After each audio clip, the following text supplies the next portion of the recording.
Madame, Monsieur, bonsoir. Merci de nous rejoindre dans cette édition d'information qu'on ouvre sur des notes plus tristes. Le chef de l'État est très affecté par le décès de l'ancien ministre Ousmane Camara Ossé, celui que beaucoup appelaient très affectueusement américain. Le président Alpha Condé s'est rendu cet après-midi dans la famille mortuaire pour présenter ses condoléances. Le défunt est un des compagnons de la Troisième République. Ibrahima Keita. Rappelé à Dieu le mercredi 26 avril 2017, Ousmane Camara Ossé, plus connu sous le nom de Américain, s'est éteint à jamais. Le président de la République, le professeur Alpha Condé, en se rendant à la maison mortuaire, rend ainsi hommage à l'un des dignes fils de la Guinée. Américain a été successivement gouverneur de Boké, gouverneur de Kindia et gouverneur de la ville de Conakry. Né en 1949 à Boké, Ousmane Camara a aussi servi son pays en tant que ministre de la Sécurité et député à l'Assemblée nationale. Jovial et très courtois, natif de Boké, Ousmane Camara, jusqu'à son dernier souffle, s'est investi à servir le pays à travers des missions à l'intérieur du pays, tout comme à l'extérieur. Au Mamangé Relira, professeur Alpha Condé, au Baribori, à l'Ouwa Kolonkina, nous avons une délégation qui est à la Kinare. Il faut que nous fassions des idées. Parce que nous avons fait Ousmane Camara, mon professeur, qui est un sordi. Un sordi. Sa grande fierté, en dormir, tu as un sordi. Un sordi, on a brûlé Luna, comme nous avons sordi. À bas Mouaïne, Mouaïne Kanangara.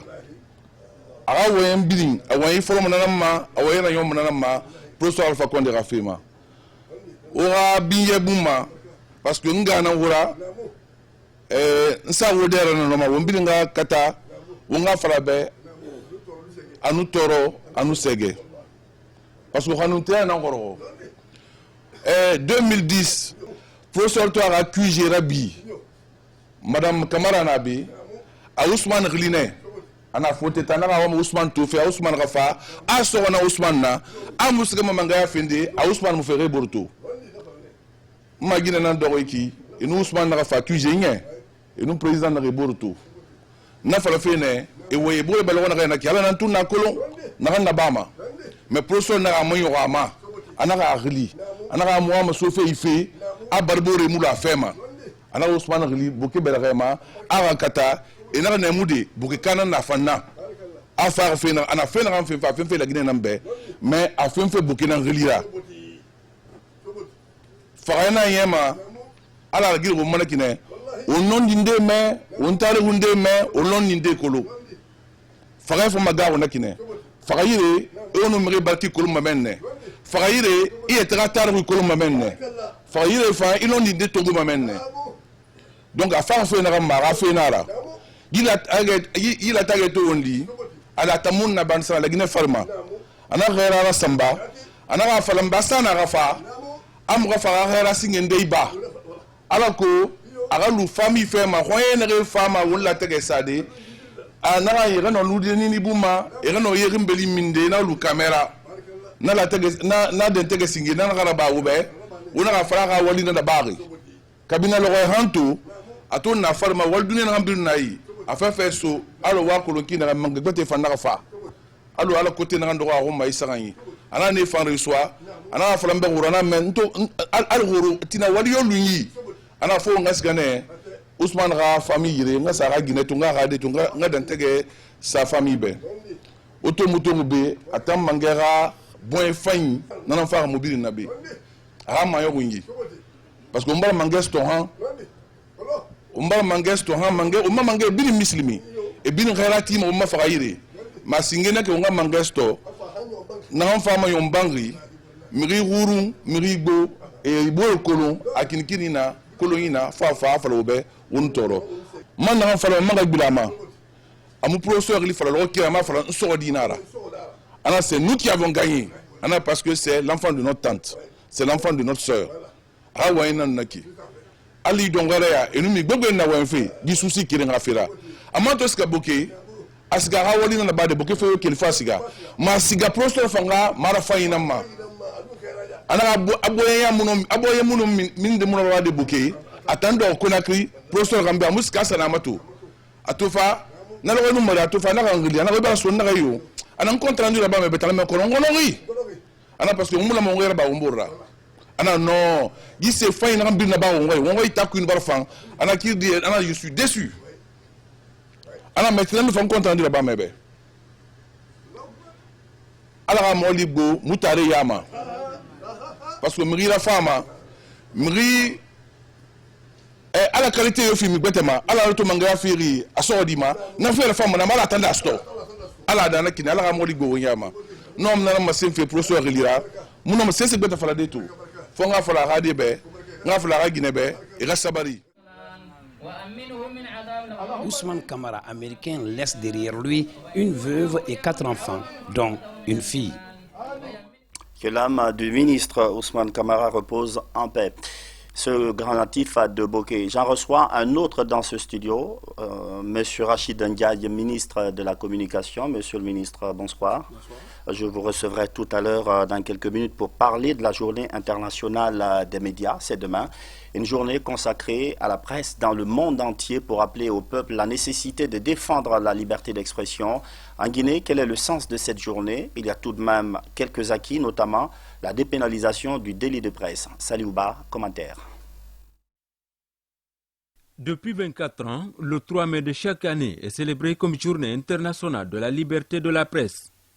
Une occasion pour les professionnels de défendre l'indépendance des médias tout en rendant hommage aux journalistes qui montrent l'exemple, même au risque de leur vie. En Guinée, comme cela n'a jamais été fait dans l'histoire de la presse, une série d'activités va marquer cette célébration à l'initiative du ministère de la Communication. La responsabilité des journalistes à l'ère numérique sera le thème de réflexion pour inspirer l'avenir des médias dans le pays. Ces dernières années, notre démocratie est oxygénée par la diversité d'opinions que les médias garantissent. La liberté de chercher et de diffuser l'information sont garanties en dépit des dérapages, souvent liés au niveau de formation des journalistes. Le renforcement des dispositifs de communication à l'échelle communautaire à travers la radio élargit l'accès à l'information publique. La prolifération des nouveaux médias reste l'indicateur le plus visible de l'exercice libre du métier et de la circulation de l'information dans le pays. Il y a plus d'un an pourtant, l'assassinat de Mohamed Koula Diallo au siège d'un parti politique et la disparition miraculeuse de Chérif Diallo sont venus troubler le fleuve tranquille de la liberté de la presse en Guinée. Demain donc, la presse guinéenne dans son ensemble va surtout célébrer les réformes engagées par le ministère de tutelle pour qualifier la presse guinéenne. Retour dans ce studio avec M. Rachid Ndiaye, ministre de la Communication. Monsieur le ministre, bonsoir. Bonsoir. Je précisais tout à l'heure que vous êtes aussi natif de Bokeh. On présume que vous êtes très affecté par le décès du ministre Ousmane Camara. Oui, c'est une tristesse générale pour nous tous, puisque j'ai eu l'occasion de le croiser il y a quelques jours à Bokeh, pendant les troubles sociaux que la ville a connus. Et donc c'est un homme qui était déterminé, c'est un homme qui prenait à corps les questions de Bokeh. Il mettait beaucoup en avant la question de la cohésion sociale, la question du respect d'un certain nombre d'acquis qui fondent aujourd'hui cette nouvelle République. Je crois que nous nous inclinons tous devant sa mémoire. Toutes nos condoléances, monsieur le ministre. En parlant de respect d'un certain nombre d'acquis, demain, l'humanité célèbre la journée internationale de la presse. Vous, en tant que ministre de la Communication, quelle lecture générale faites-vous de cette liberté de la presse en Guinée? Je crois que la liberté de la presse est un acquis général, et particulièrement en Guinée, où si on regarde l'histoire du pays, on se rend compte qu'il y a eu des progrès énormes qui ont été faits, progrès à la fois par la diversification des sources d'information, par la multiplication de titres de presse, par la multiplication de radios et de télévisions. Je crois que ça, c'est un acquis très important. En même temps, le pays dispose d'un certain nombre de textes législatifs qui sont de nature, si on peut dire, libérale, puisque ça préserve beaucoup l'indépendance des journalistes. Et je crois que ce contexte-là, aujourd'hui, nous permet de dire que l'exercice de la profession se fait dans un contexte qui est quand même beaucoup plus apaisé, comme on l'a connu pas comme avant. Je crois que c'est un acquis important qu'il faut mettre en avant, et je crois qu'on doit tous se réjouir du fait que la presse reste un outil important pour le renforcement des acquis démocratiques. Le presse reste important pour la préservation de la cohésion sociale et de la paix dans le pays. Je crois que c'est dans ce sens qu'il est important de noter que nous sommes dans un processus. Naturellement, il y a encore beaucoup de chemin, il y a encore beaucoup de difficultés auxquelles nous faisons face, mais je crois que dans l'ensemble, c'est important que ce point de convergence-là soit un élément important de notre réflexion. C'est quand même un long chemin qui a été fait, qui nous reste en tant que journaliste de façon générale. On a l'environnement de travail qu'il faut également améliorer. Qu'est-ce qui est en train d'être fait dans ce sens? On notait tout à l'heure dans le reportage qu'il y a des événements qui sont survenus, qui troublent un peu cette situation générale que vous nous décrivez, la disparition de Chérif Diallo, la mort de Koula. Qu'est-ce qui est en train d'être fait pour améliorer le cadre l'environnement de travail des journalistes? Oui, mais malgré ces difficultés, cette tristesse liée aux deux cas que vous avez cités, il faut quand même remarquer qu'il s'agit là d'exception à la règle. Et la règle quand même, c'est qu'aujourd'hui, le journaliste guinéen se sent quand même beaucoup plus libre, beaucoup plus indépendant. Parfois, certains diraient trop indépendant par rapport au traitement de l'information. Je crois que c'est quand même important de le noter parce que souvent, on n'a pas beaucoup de recul par rapport à soi-même. On n'a pas de recul en interne, on n'a pas de recul à l'externe, puisque si vous regardez le rapport général de l'UNESCO ou de Reporters sans frontières dans la liberté de la presse dans le monde, vous vous rendez compte qu'il y a des situations beaucoup plus difficiles ailleurs. Bon, situations difficiles ailleurs, ce n'est pas une excuse pour accepter ce qui n'est pas acceptable. Je crois qu'aujourd'hui, objectivement, on doit reconnaître que beaucoup d'efforts sont faits. Vous savez, on a la chance d'avoir en Guinée un président de la République qui est très attaché à la liberté d'expression. Je vous fais remarquer que toute sa vie politique, toute sa vie personnelle, il n'a jamais instruit un procès contre la presse. Il a toujours estimé que les journalistes doivent jouer leur rôle. En même temps, les journalistes doivent prendre les responsabilités pour la cohésion sociale et puis pour la paix. Justement, en parlant de responsabilité, faites la promotion de la liberté d'expression, le président de la République y tient, mais à côté, il y a des responsabilités de la part de nous, autres journalistes. Je crois que ça nous revient à la question qui est donc l'objet de la rencontre que nous faisons demain à Blue Zone. C'est la question de la liberté et de la responsabilité. Je crois que les journalistes, comme tous les citoyens, ont beaucoup de droits, ils ont également beaucoup de devoirs. Et j'ajouterais également que le journalisme est une profession, donc une profession soumise à des règles législatives, réglementaires, c'est une profession qui est soumise à des règles d'éthique et de déontologie. Cela me paraît important, surtout dans une période du numérique, comme l'a dit tout à l'heure, où l'information est dominée par l'instantanéité, par la rapidité, par le fait que toujours les gens n'ont pas le temps de vérifier leurs sources d'information, les gens n'ont pas le temps de prendre la distance qu'il faut par rapport au traitement de l'information. Et vous savez, tout cela parfois complique les choses. Il y a aussi les exigences dans le journalisme. Je crois le renforcement de la professionnalisation des acteurs des systèmes d'information me semble aussi important. Vous savez, un journaliste, c'est comme un médecin. Je veux dire, vous ne pouvez pas soigner les gens si vous n'avez pas suivi un certain nombre de cursus, vous n'avez pas appris un certain nombre de règles fondamentales pour l'exercice de la profession. Je sais qu'on parle aujourd'hui de journalisme citoyen. C'est vrai, il y a la prise de parole, il y a des témoignages sur les nets, sur les réseaux sociaux, mais en même temps, le journalisme repose sur des règles claires, c'est-à-dire qu'il faut que vous soyez capable de prouver ce que vous écrivez, et en même temps, ce serait également, ce que vous écrivez, ce que vous disiez, ne doit pas porter atteinte à l'honneur d'autrui, ne doit pas porter atteinte à la paix, à la tranquillité des gens et ne doit pas porter atteinte à la cohésion sociale. Mais je crois que, de manière générale, ce qui est important, c'est appeler tous les acteurs du système au respect des règles du jeu. C'est comme quand vous jouez au football, il y a des règles, il y a un arbitre qui est là, qui vous rappelle que vous ne devez pas jouer telle manière ou telle manière. Oui. Cela me semble important. Tout ce que vous dites là m'inspire une phrase que j'ai lue dans l'enceinte même de la haute autorité de la communication. Journaliste, oui, mais citoyen d'abord. Oui, d'accord. C'est-à-dire, on ne peut pas... Bon, c'est un peu l'évolution de nos sociétés. C'est-à-dire que l'arrivée du journalisme numérique, comme on dit, ça conduit à une certaine fracture entre ce qui se faisait avant. Vous savez, on a ce paradoxe aujourd'hui, c'est qu'avant, ce sont les journalistes de la presse électronique, comme on dit, qui reprenaient les informations écrites dans la presse classique, radio, télé, presse écrite. Aujourd'hui, c'est pratiquement le phénomène inverse. C'est-à-dire que les journalistes de la presse écrite ont tendance à reprendre ce qui est écrit sur le net, sur les réseaux sociaux, parfois malheureusement sans la moindre vérification de la source, même parfois sans la moindre vérification de la crédibilité de l'information.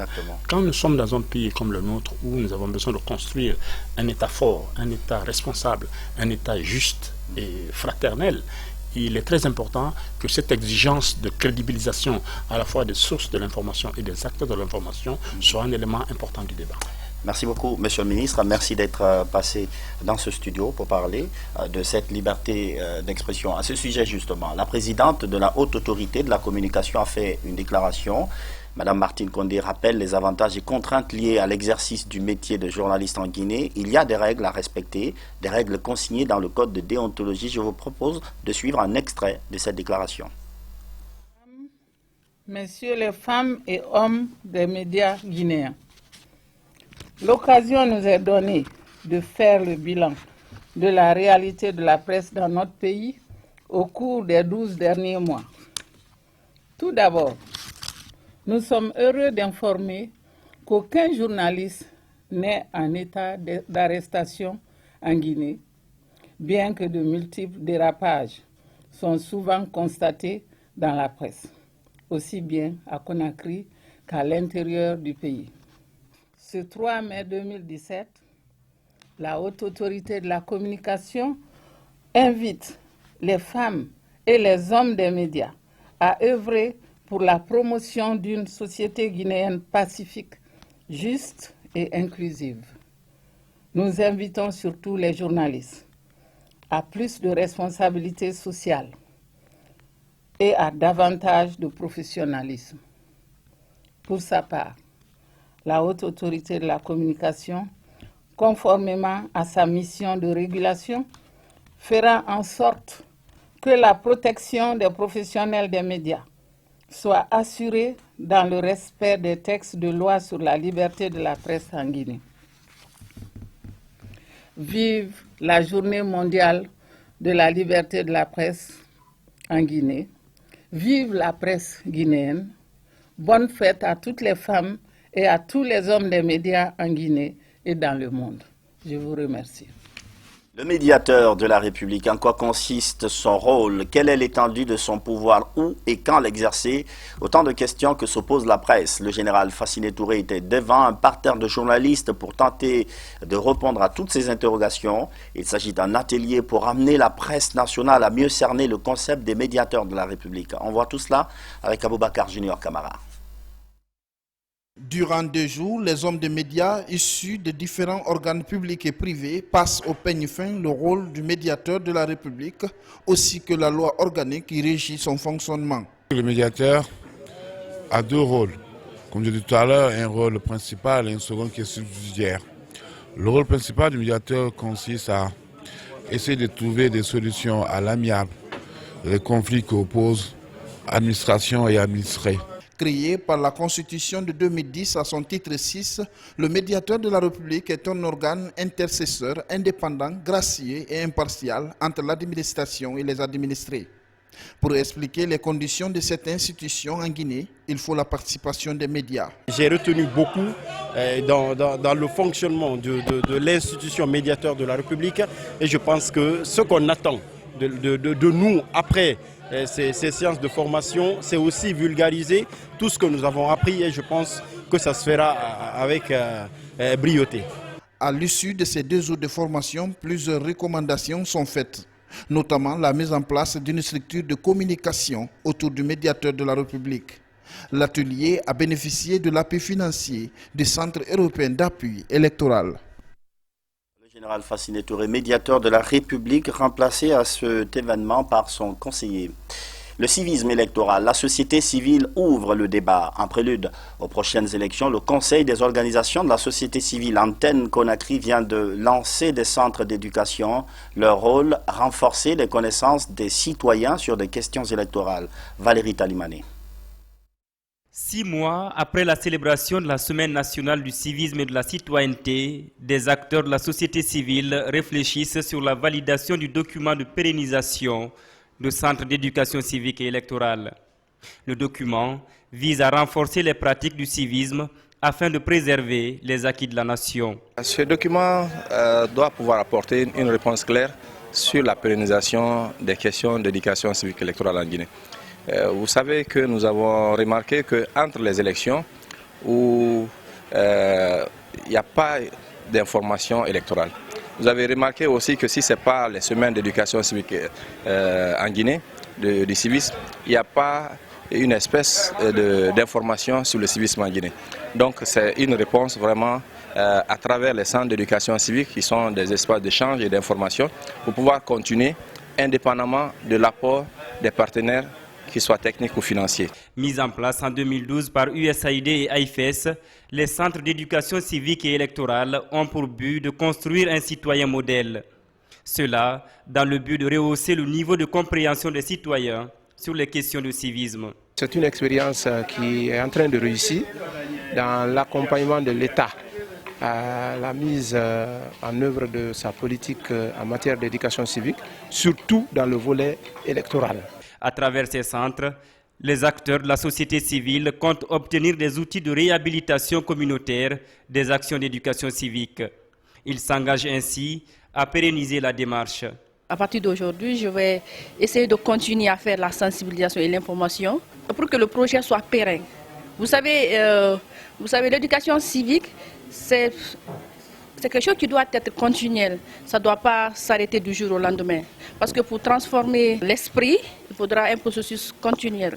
Aujourd'hui, 12 centres d'éducation civique et électorale, dont 26 centres relais, sont présents à travers le pays. Des centres qui devraient contribuer à bâtir une nation où le respect du concept de civisme et de citoyenneté est strict. Développement communautaire, des volontaires sont déployés pour appuyer les différents projets des collectivités locales. Auparavant, ils avaient réalisé un an d'activités qui ont fini par pousser à la relance de leur contrat. Leur rôle va être désormais plus précis. Il s'agit pour eux d'accompagner les communautés rurales dans la mise en œuvre des projets. Bernard Tonguino. Après 12 mois d'activité sur le terrain, les volontaires nationaux sont au terme de leur contrat.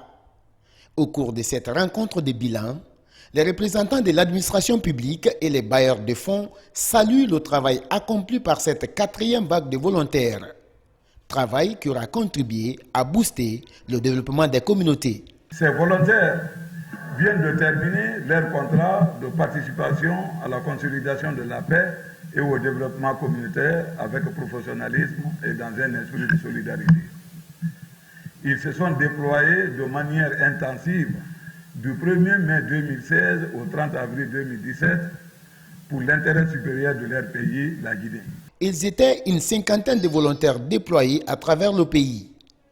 Des volontaires qui ont travaillé dans plusieurs domaines, la santé, le développement local, l'état civil, l'agropastoral, l'environnement et l'administration publique.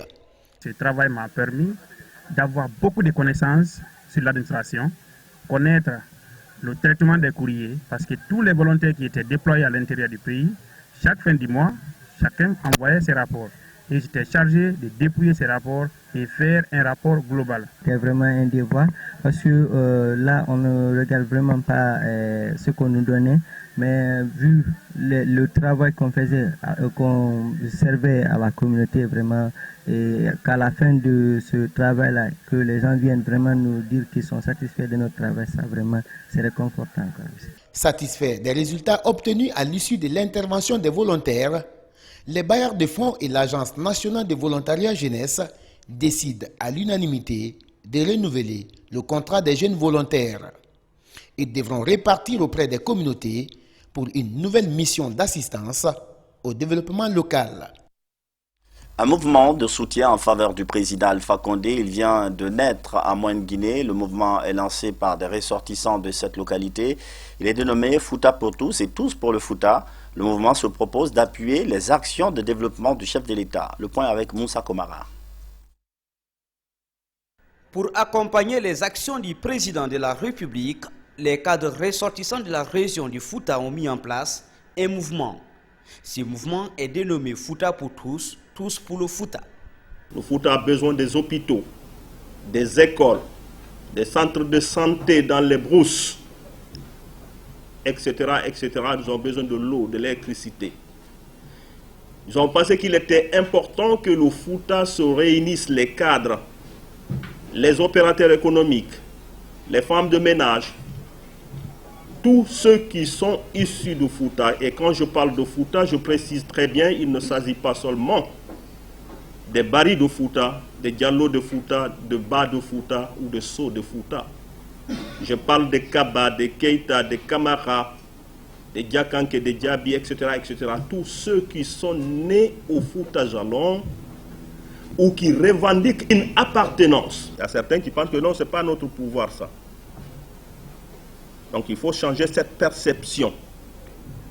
Le pouvoir qui est aujourd'hui là appartient à tout le monde.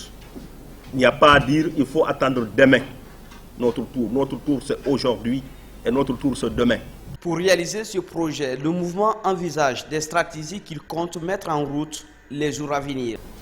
Nous envisageons de rencontrer la coordination, les différentes coordinations au niveau Fouta, implanter notre mouvement dans toutes les préfectures de la Guinée et les sous-préfectures, et voire même l'extérieur, rencontrer les opérateurs économiques, mettre en place des commissions de travail dans le cadre de la mobilisation des ressortissants.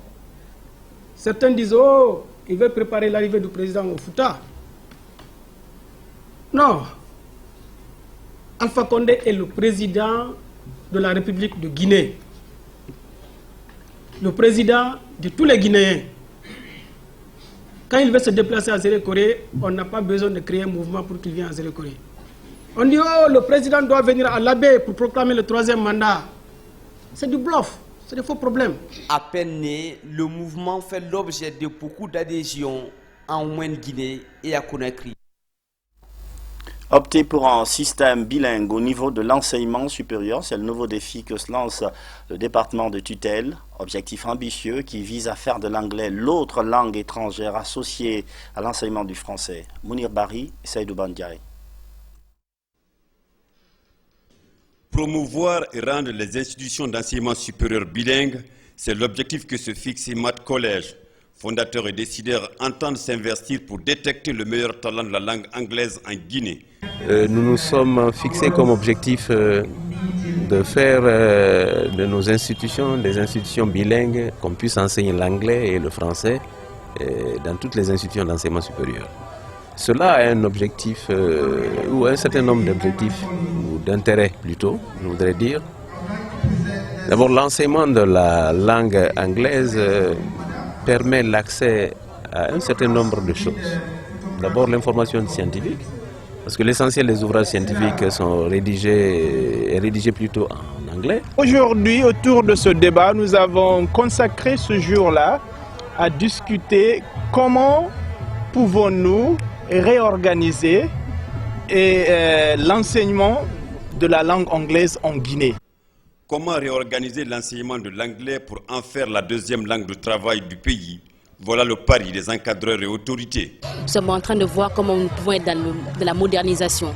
Qu'est-ce que ça veut dire? C'est l'introduction des nouvelles technologies de l'information dans l'éducation, ainsi que l'introduction de l'anglais dans l'enseignement pour pouvoir répondre aux besoins de notre économie nationale et ainsi que pour que nos élèves puissent être compétitifs sur le plan international. Créée en 2015, IMAT Collège Guinée est la première institution d'enseignement supérieur pour l'Université de Londres et officiellement partenaire de l'Université Lansana Conté de Symphonia de Conakry. Sa vocation, gérer un savoir véritablement bilingue qui contribue à supprimer les barrières linguistiques entre les pays de l'Union du fleuve Mano. Des Olympiades scolaires à Simbaya pour s'inscrire dans le programme Conakry Capitale mondiale du livre. La direction de l'Institut veut encourager la lecture et rehausser le niveau des élèves et étudiants. Les joutes scolaires et universitaires se sont déroulées en présence de plusieurs parents d'élèves. Alpha Issiagaba, Mohamed Sankon. L'université de Simbaya, située dans la commune de Ratouma, n'est pas en marge de l'événement Conakry Capitale mondiale du livre. Les cadres et responsables de cette institution d'enseignement supérieur à l'instar des autres universités, ont organisé des olympiades interscolaires. Un concours qui met en compétition les élèves de la terminale des lycées de la place. Cette initiative s'inscrit dans le cadre de l'événement Conakry, capitale mondiale du livre. De pouvoir accompagner l'événement Conakry, capitale mondiale du livre. Comme vous le savez, cet événement est capital pour notre pays et il ne laisse aucun Guinéen indifférent. De sorte qu'une université comme la nôtre ne saurait être indifférente à un tel événement et nous avons donc organisé ces Olympiades pour pouvoir accompagner cet événement pendant que les acteurs même sont sur le terrain en ce moment à Conakry. Au cours de ce concours, 6 équipes ont compéti. Elles ont tour à tour répondu aux questions qui portent sur la culture générale et les mathématiques devant le public et les membres du jury. C'est le groupe scolaire Enfants Noirs qui remporte les Olympiades de l'université et l'institut professionnel de Simbaya. Effectivement, je suis membre du jury. Vous savez que d'abord, comme critère, il faut que ce soit des établissements qui font le baccalauréat. Donc, l'objectif, c'est d'abord ceux qui font le baccalauréat, n'est-ce pas? Et nous avons choisi dans le tas des établissements pour savoir leur niveau, pour savoir l'avancement des programmes d'enseignement. C'est une manière d'encourager les jeunes à s'intéresser à l'étude. Au cours de cette compétition, j'ai vraiment connu, j'ai eu à connaître tant de choses dans le domaine scientifique.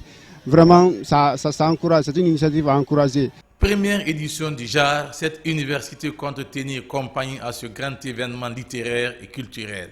Une autre manière pour les cadres et responsables de cet institut de rehausser le niveau des élèves de l'école guinéenne. Des échos de la fête du travail, tout d'abord à Forêt-Caria. L'événement a été marqué hier par des échanges entre classes ouvrières et autorités préfectorales. Une rencontre fructueuse qui a permis d'évaluer les conditions des travailleurs. Journée marquée par un grand défilé. Ansoumane Toumani Camara. À Forêt-Caria, la fête internationale du travail s'est résumée en une grande retrouvaille entre les travailleurs des différents secteurs venus des 9 sous-préfectures et de la commune urbaine. Dans la joie et la détermination syndicale, ces travailleurs ont, dans un défilé géant, réaffirmé leur engagement à œuvrer pour le développement de Forêt-Caria. Les responsables syndicaux à la base, de leur côté, reconnaissent les efforts du pouvoir central dans l'amélioration des conditions de vie des travailleurs. Les centrales syndicales de Forêt-Caria, avec l'union locale de Forêt-Caria, remercient vivement les travailleurs de tous les bords pour le temps que vous avez consacré pour agrémenter cette fête dans notre cité. Au nom de toutes les centrales syndicales, nous vous assurons du combat engagé pour l'amélioration des conditions de vie des travailleurs. Forêt-Caria est aujourd'hui l'une des villes du pays à sauvegarder la quiétude sociale. Cet élan de civisme est salué par l'autorité préfectorale qui cite les représentants locaux des centrales syndicales comme des acteurs majeurs. Ce qu'on peut retenir des travailleurs de Forêt-Caria, c'est l'engagement, la disponibilité, la discipline surtout. Vous conviendrez avec moi que malgré le temps mis pendant cette grève des centrales syndicales, il y a eu des dégâts dans certains milieux, mais Forêt-Caria n'en a pas connu. Les gens ont respecté l'ordre de la grève, les principes de la grève. Ceux-là qui ne devaient pas se déplacer ne se sont pas déplacés. Mais ceux-là qui avaient une certaine responsabilité à assumer, ne serait-ce que pour le minimum, tel que le secteur de la santé, bon, les gens sont partis. Ils n'ont pas empêché, les autres n'ont pas empêché ceux-ci-là au moins de venir assurer le minimum. C'est en cela l'esprit de discipline qui est à saluer. Autre acte de civisme posé ce 1er mai vient de la jeunesse à travers la coordination des associations pour le développement de Forêt-Caria, CADEFOR.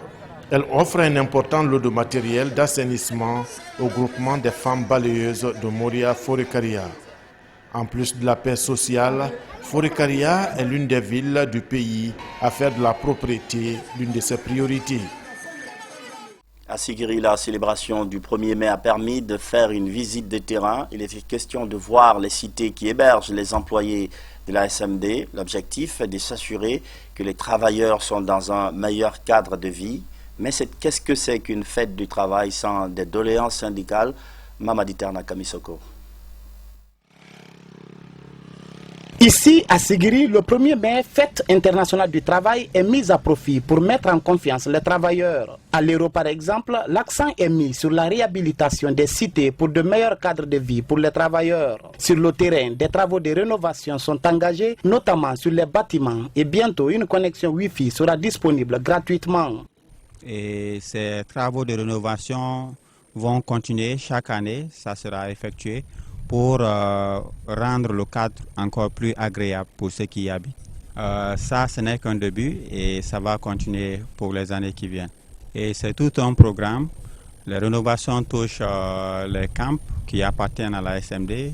Il y a aussi des travaux d'aménagement d'espaces de loisirs, notamment le terrain de football dans les villages qui nous entourent. Il y a également la rénovation de la clinique qui se trouve à l'Hérault et d'autres travaux qui vont bénéficier tant aux employés et à leurs dépendants et également à la communauté qui nous entoure.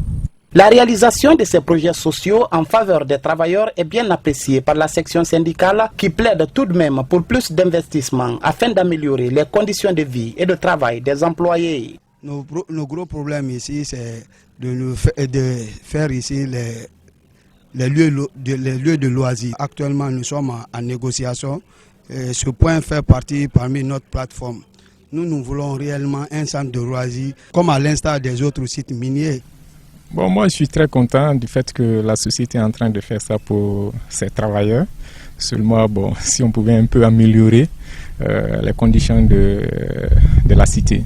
Avec ses 1088 employés nationaux, la SMD contribue à lutter contre le chômage des jeunes dans les préfectures de Sigiri et de Dinguiraye. Depuis plus de 20 ans, la société minière dont les actions sont détenues par l'entreprise russe Norgold contribue au développement local à hauteur de 0,4% de sa production annuelle. Pour 2017, elle a une prévision de production de 205 000 onces d'or et de 6 millions de tonnes de minerais. En ce 1er mai donc, employeurs et employés de la SMD ont réaffirmé leur attachement au travail et à la paix sociale. Sport scolaire et universitaire. Les phases finales se sont jouées cet après-midi au stade de Conakry. La formation de Kaloum a battu l'équipe de la Moyenne-Guinée sur le score sans appel de 3-0. Une compétition qui vise à promouvoir le sport dans les écoles et universités du pays. Ibrahima Sori Fofana.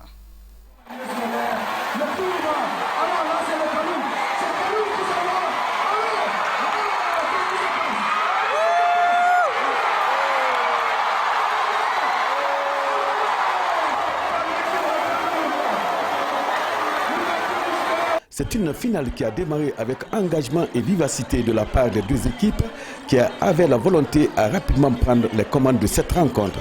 Dans cet exercice, c'est l'équipe de Kaloum qui se révélera plus entreprenante et réaliste en inscrivant peu avant le quart d'heure son premier but, œuvre de Dossar 7, Kaba Kamara.